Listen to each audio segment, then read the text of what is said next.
Alumnas y alumnos del profesor EDC, bienvenidos a otro unboxing. Welcome, guys. Professor EDC with another unboxing, and this is a special one. Este es uno especial, es una navaja de esas que son difíciles de conseguir y muy especiales. ¿Y con qué lo estamos abriendo? Con el Jack Wolf Swayback, un láser, es la punta, el vaciado, el otro día me rasqué tantito, no se los recomiendo, con la puntita porque me acababa de picar un mosco y tenía una comezón tremenda y no, bueno, ¿para qué les cuento cómo me dejó? Pero bueno, miren nada más.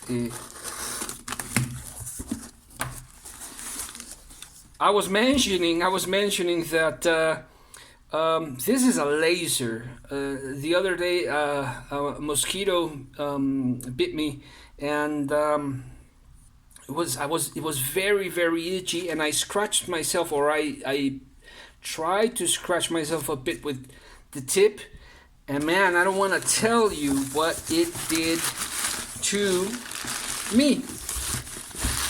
Muy bien, very well. What do we have here? What do we have here? Yes, it's the Aries. And here we go.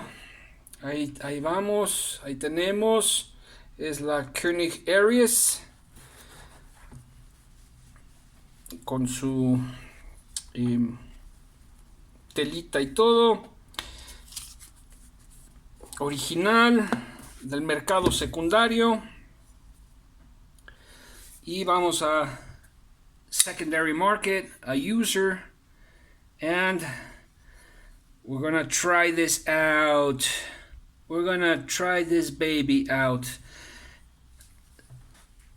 Feels fantastic. There we go. And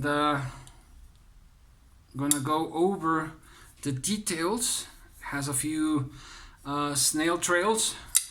Voy a ir checando algunos detallillos,